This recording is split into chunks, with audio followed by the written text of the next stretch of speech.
Assalamualaikum warahmatullahi wabarakatuh. Selamat sore teman-teman semua. Perkenalkan kami dari kelompok 9 yang beranggotakan Muhammad Yudha Fadilan, Fatimah Aulia Rahma, dan Aulia Sabrina akan mempresentasikan materi permintaan. Pengertian dari permintaan. Permintaan adalah suatu proses dalam meminta sesuatu atau sejumlah barang yang dibeli atau diminta pada suatu harga dan waktu tertentu. Permintaan berkaitan dengan keinginan konsumen akan suatu barang dan jasa yang ingin dipenuhi, dan kecenderungan permintaan konsumen akan barang dan jasa tak terbatas. Hukum permintaan. Semakin tinggi harga suatu barang, maka semakin sedikit permintaan terhadap barang tersebut.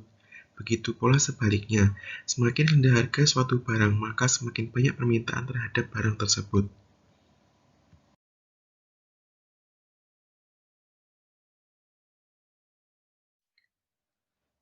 Harga barang substitusi atau pengganti. Harga barang dan jasa pengganti substitusi ikut mempengaruhi jumlah barang dan jasa yang diminta. Apabila harga dari barang substitusi lebih murah, maka orang akan beralih pada barang substitusi tersebut. Akan tetapi, jika harga barang substitusi naik, maka orang akan tetap menggunakan barang yang semula. Contohnya, kaos adalah pengganti kemeja. Jika di pasar harga kaos lebih murah dibandingkan kemeja, maka permintaan akan kaos lebih banyak bila dibandingkan permintaan terhadap kemeja. Harga barang komplementer atau pelengkap. Barang pelengkap juga dapat mempengaruhi permintaan barang atau jasa, misalnya sepeda motor. Barang komplementernya adalah bensin. Apabila harga bensin naik, maka kecenderungan orang untuk membeli sepeda motor akan turun. Begitu juga sebaliknya. Jumlah pendapatan. Besar kecilnya pendapatan yang diperoleh seseorang turut menentukan besarnya permintaan akan barang dan jasa. Apabila pendapatan yang diperoleh tinggi, maka permintaan akan barang dan jasa juga semakin tinggi. Sebaliknya, jika pendapatannya turun, maka kemampuan untuk membeli barang juga akan turun. Akibatnya, jumlah barang akan semakin turun. Misalnya, pendapatan Ibu Tia dari hasil dagang minggu pertama adalah 200.000, hanya dapat untuk membeli kopi 20 kg. Tetapi ketika hasil dagang minggu kedua adalah 400.000, Ibu Tia dapat membeli kopi sebanyak 40 kg. Selera konsumen. Selera konsumen terhadap barang dan jasa dapat mempengaruhi jumlah barang yang diminta. Jika selera konsumen terhadap barang tertentu meningkat, maka permintaan terhadap barang tersebut akan meningkat pula. Misalnya, sekarang ini banyak orang yang mencari handphone yang dilengkapi dengan fasilitas musik dan game. Karena selera konsumen akan barang tersebut tinggi, maka permintaan akan handphone yang dilengkapi musik dan game akan meningkat. Selanjutnya, intensitas kebutuhan konsumen berpengaruh terhadap jumlah barang yang diminta. Kebutuhan terhadap suatu barang atau jasa yang tidak mendesak akan menyebabkan permintaan masyarakat terhadap barang atau jasa tersebut rendah. Selanjutnya, perkiraan harga barang masa depan. Apabila konsumen memperkirakan bahwa harga akan naik, maka konsumen cenderung menambah jumlah barangnya karena ada kekhawatiran harga akan semakin mahal.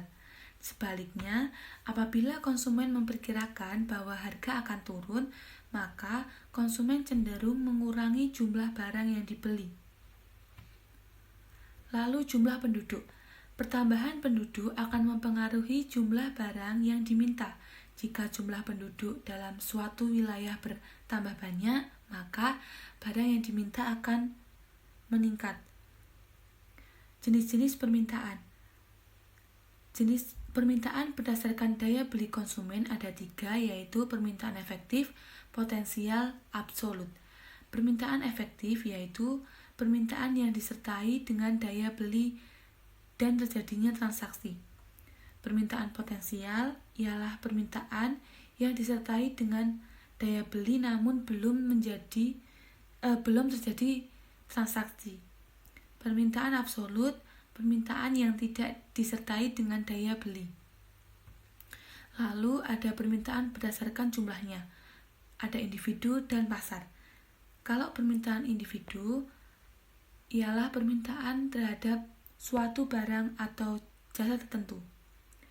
Lalu permintaan pasar ialah hasil penjumlahan dari permintaan-permintaan individu terhadap suatu barang, jasa, tertentu pada saat bersamaan. Yang terakhir adalah faktor-faktor yang dapat menggeser kurva permintaan. Ada dua faktor, yaitu faktor harga dan faktor bukan harga.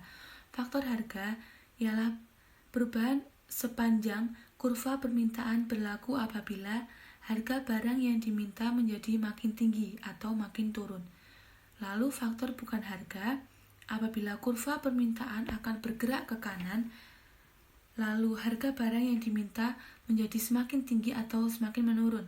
Kurva permintaan akan bergerak ke kiri apabila terdapat perubahan-perubahan terhadap permintaan yang ditimbulkan oleh faktor bukan harga. Sekiranya harga barang lain, pendapatan para pembeli, dan berbagai faktor bukan harga lainnya mengalami perubahan, maka perubahan itu akan menyebabkan kurva permintaan akan pindah ke kanan atau ke kiri. Terima kasih.